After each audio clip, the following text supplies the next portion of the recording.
De retour sur Africa 24, poursuite des audiences du procès de l'ancien président ivoirien Laurent Gbagbo et de son ex-ministre de la Jeunesse Charles Blé Goudé. Africa 24 vous propose de suivre les débats en direct de La Haye. Alors nous allons passer à un sujet un peu différent, si vous permettez.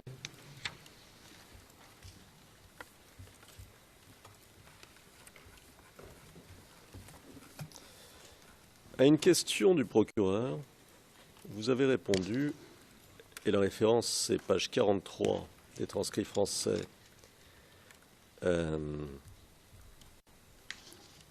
du 13, c'est-à-dire d'hier, me semble-t-il, ligne 18. Alors, pardon, correction, ce sont les transcrits du 10 mars. 10 mars, page 43, ligne 18. Transcrits français.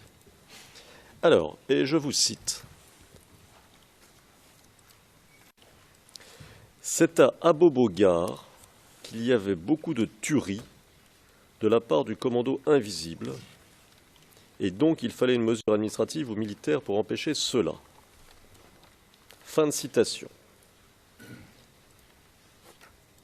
Alors je vais revenir sur la mesure administrative ou militaire un peu plus tard, mais je voudrais d'abord vous poser la question de savoir de quelle tuerie vous vous souvenez. Vous nous avez dit tout à l'heure que le commando invisible se répandait partout à Abidjan, qu'il était dangereux partout, que vous aviez été vous-même ciblé. Mais là, vous parlez d'Abobo-Gare et de nombreuses tueries. Est-ce que vous pouvez nous donner des exemples dans ce quartier ou aux alentours de ce quartier, des tueries dont vous vous souvenez? Merci, maître. Premier quartier, c'est Anokwa Kouté. A-N-O-U K-O-U A Kouté K-O-U-T-E. C'est un sous-quartier d'Abobo-Gare qui a été attaqué par le commando invisible. Il y a occasion de nombreux morts et de nombreux blessés. Les populations qui en avaient la capacité ont réussi à fuir cette zone-là et tous les rescapés qu'on a pu récupérer ont été regroupés dans des églises et dans des temples à Abidjan. Deuxième cas précis, au kilomètre d'IPK 18. Là encore, le commando invisible a encore attaqué des populations civiles.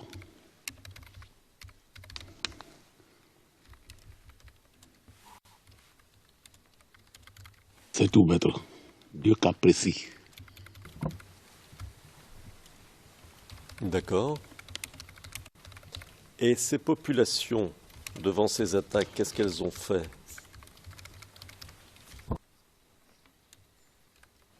Ce sont des populations désemparées qui n'avaient pour salut que de fuir cette zone-là pour se mettre à l'abri dans des zones plus sûres. C'était Cocody.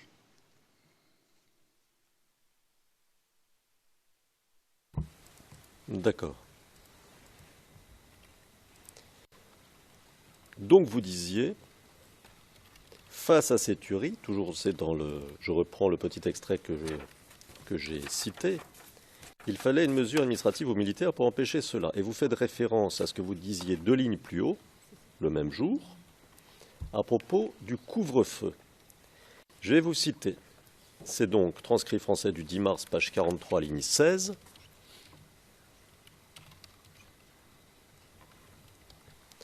Là, et je cite, « Compte tenu de la situation sécuritaire délétère dans la commune d'Abobo-Gare, il est donc question d'un couvre-feu dans cette zone-là, mais ce couvre-feu n'a jamais été mis à exécution. » Fin de citation. Donc, première question. Vous nous avez expliqué les tueries, en prenant 2 exemples, les tueries de la part du commando invisible. Vous avez dit qu'il fallait une mesure administrative ou militaire. Ici, il s'agit d'une mesure administrative, le couvre-feu. Ma question, est-ce que le couvre-feu était une mesure adaptée face à ces tueries et désordres? Il a dû avoir une erreur de langage, mais il a été plutôt question, face à cette tuerie-là, de déclarer à Bobogar zone de guerre. Mais cette mesure n'a jamais été appliquée. Ça n'a jamais été mis en œuvre. Vous pouvez nous en dire un peu plus pourquoi ça n'a pas été mis en œuvre et... Cela avait été discuté au cours d'une réunion tenue au palais de la présidence sous l'autorité de M. le Président de la République, M. Laurent Gbagbo. Les avis des uns et des autres ont divergé quant à la nécessité de déclarer à Boubacar zone de guerre dans une ville aussi grande comme Abidjan, ça n'aurait pas prospéré. Donc ça n'a pas eu lieu. Pour des raisons que ce n'était pas évident de déclarer un quartier zone de guerre. Alors, à propos d'Abobo, est-ce qu'à votre connaissance, après une certaine date, il n'y a plus eu de poste des forces de sécurité ou de position, plus exactement, des forces de sécurité à Abobo? Ou bien est-ce qu'il y a toujours eu des positions à Abobo pendant des forces de sécurité pendant toute la crise? Les postes de sécurité étaient stationnés à l'intérieur de l'escadron d'Abobogar.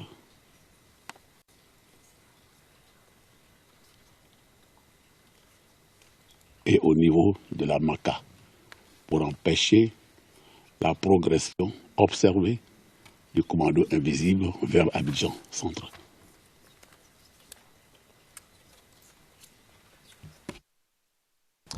Alors, à propos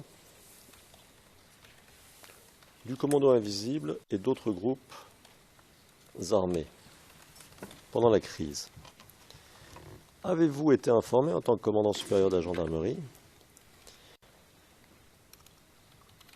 à un moment donné, et peut-être par exemple avant le début de la crise, c'est-à-dire avant même les élections, juste avant les élections présidentielles, ou pendant les élections présidentielles, ou juste après les élections présidentielles, de l'infiltration à Abidjan de groupes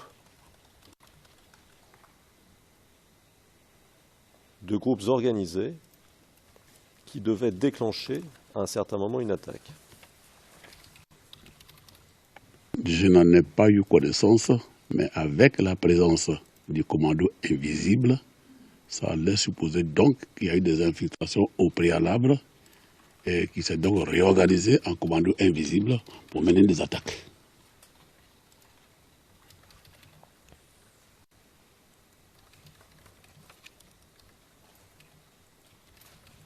Avez-vous été informé, toujours juste avant les élections, pendant les élections ou juste après les élections présidentielles, ou à un moment quelconque d'ailleurs, de l'existence de caches d'armes? De caches d'armes, je n'en ai pas eu connaissance, puisque tout se faisait dans la paix pour organiser la sécurisation du processus électoral. Cela n'exclut peut-être pas que des gens qui avaient d'autres intentions aient organisé des caches d'armes. Alors, je vais vous montrer un premier document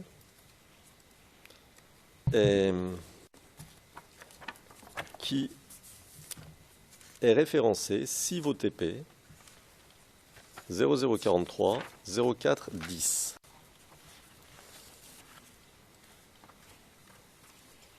En date du 5 mai 2010. Alors, monsieur, est-ce que ce document vous a été destiné? Oui, le commandement supérieur en est destinataire. D'accord. Alors, il est intitulé « Découverte et saisie d'armes de guerre et d'effets vestimentaires militaires ». Et la date, c'est le 5 mai 2010. Alors, je vais très rapidement le synthétiser et vous allez pouvoir le commenter si vous le souhaitez. Donc, il s'agit de la découverte et saisie d'armes de guerre, entre autres. Saisie le 5 mai 2010 au quartier Rang, non loin de la station Afrique Oil, commune d'Anyama, à Anyama donc. Et puis, deuxième saisie au domicile d'un nommé Fofana Baya.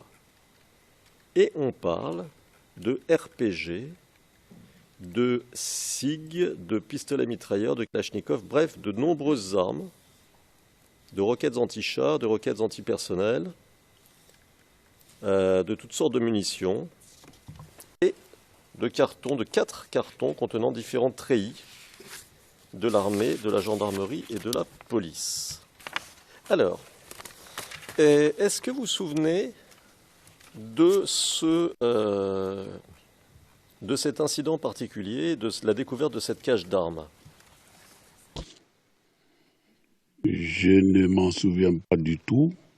Et le nom Aondjon, qui est sous le cachet en bas, ne me dit rien du tout au niveau de mes hommes qui étaient à Diamant. D'accord. Est-ce que vous vous souvenez d'autres incidents ou d'autres découvertes, si vous préférez, de caches d'armes? Non, je ne m'en souviens plus. Je ne m'en souviens pas du tout. Un T-56, c'est quoi un T-56? T-56, c'est une arme de poing. 5 SIG, c'est quoi des SIG? Ce sont des armes qui ressemblent au Kalachnikov.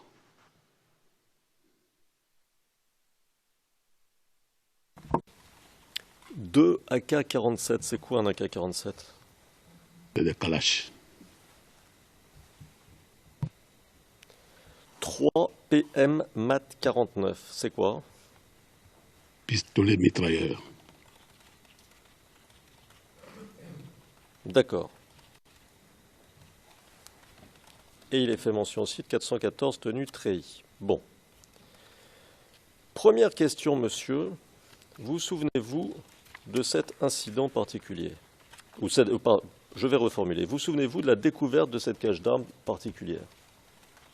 Je ne m'en souviens pas du tout. Si ça avait été le cas, on aurait fait une communication par le service de communication des armées, comme vous l'avez vu dans d'autres documents. D'accord.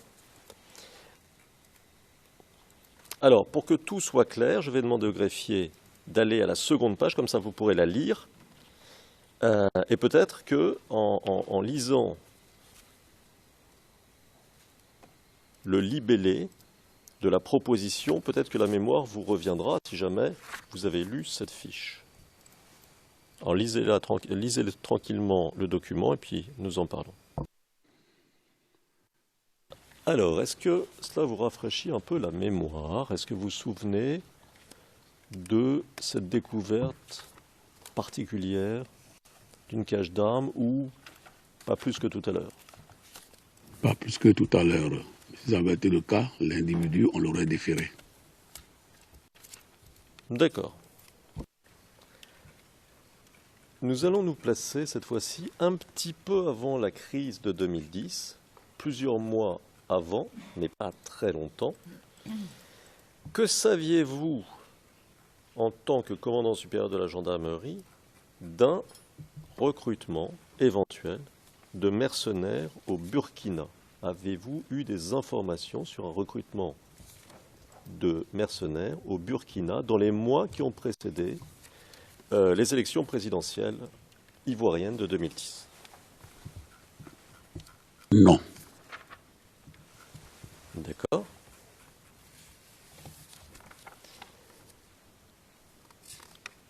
Avez-vous appris, cette fois-ci plus tard, en cours de crise, si je puis dire, que des mercenaires avaient été recrutés au Burkina et avaient été rassemblés au nord de la Côte d'Ivoire et qu'ils attendaient le moment de descendre vers le sud de la Côte d'Ivoire? Est-ce que vous avez eu des informations là-dessus?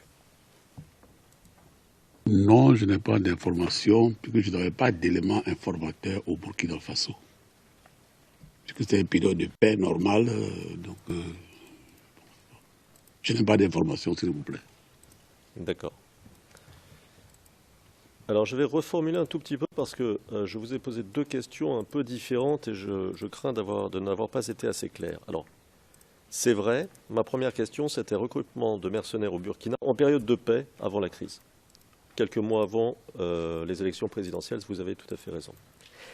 Ma deuxième question en revanche, c'était savoir si ensuite, après le début de la crise, c'est-à-dire au cours de l'année 2010, enfin au cours de novembre, décembre 2010, janvier, février, mars ou avril 2011, vous avez appris, donc en pleine crise, que des mercenaires recrutés au Burkina Faso avaient été rassemblés au nord de la Côte d'Ivoire. Et pas, ils n'étaient plus au Burkina, là, ils étaient passés au nord et attendaient de descendre vers le sud. Là, on est en pleine crise. Est-ce que vous avez des informations là-dessus à ce moment-là? Non, je n'avais pas d'informations là-dessus. D'accord.